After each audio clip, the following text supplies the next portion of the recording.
8:35 na mga kapatid ng umaga. Apit sa 30 na tayo ngayon ng buwan ng Abril 2026.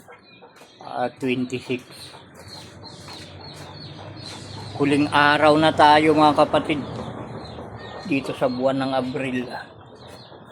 At ngayon ay Huwebes ng umaga. Yan, kuha na naman tayo.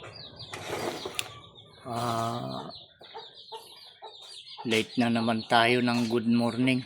Hindi bale. Importante good. Diba mga kapatid?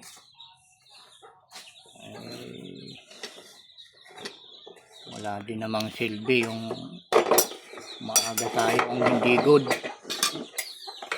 Hintayin natin yung mga bagay na good mga kapatid. Kahit late, importante good. Mayat ka, kabsat, tikas jay. Uray na ladaw. Basta nasayaat. Ananim ti masapan, umadi niya. Mabigat tayo, kakabsat. Yo, tisida tayo. Ito laing itika. Ito lang tisida tayo nga kanayon nga makikita tayo tilamisaan tayo. Mga bale. Importante kat naggapo iti nasayaat nga wagas kakabsat. Ti kangkanin tayo tinaldaw-aldaw. Ang kasaligita dadumad nga glaplapusanan ti kaninda kat naggapo may gayam ti dinadarugas.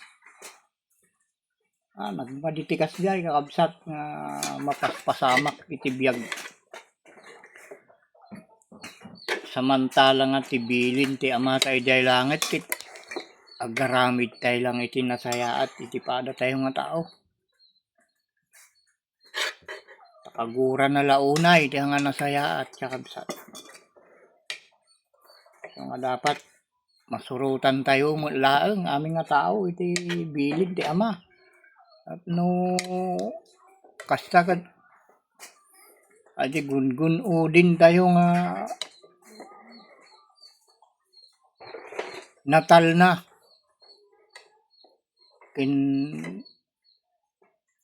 dadi kunada nga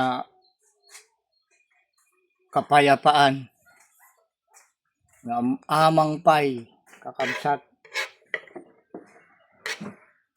sakti may isang agururay madimi la sumangsang pitin data nga kapayapaan nga ibagbagadan.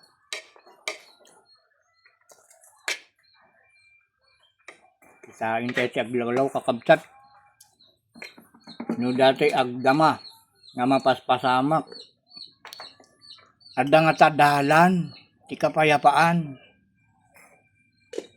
Nakitan tayo man may daan ba ang kapayapaan sa ganitong sitwasyon na nangyayari sa atin sa araw-araw?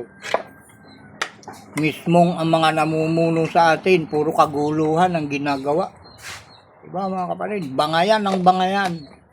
Yan na hindi gawain ng mga taong may mga pinag-aralan mga kapatid. Diba yung mga pinag-aralan, edukado, kanila mga ganun. Honorable, nila yung mga may pinag-aralan. Paano maibigay natin yung honor sa kanila, yung galang sa kanila? Paano natin igagalang yung ganong klase ng mga tao, mga kapatid? Inilagay sa itaas. Nasa mataas silang upuan. Dapat sila tinitingala ng lahat Sila ay ating pinupuri sa lahat ng mabubuting gawain mga kapatid. Pero anong nangyayari mga kapatid? Puro kaguluhan. Kung sino pa yung mas mababa, sila pa yung mas matapang. Diba? Kung sino pa yung alam nilang sila'y under, sila pa yung nagmamataas mga kapatid.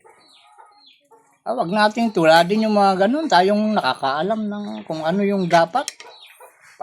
Panuorin na lang natin sila at pagmasdan na lang natin kung ano yung mga mangyayari sa kanila sa mga susunod na araw, mga kapatid.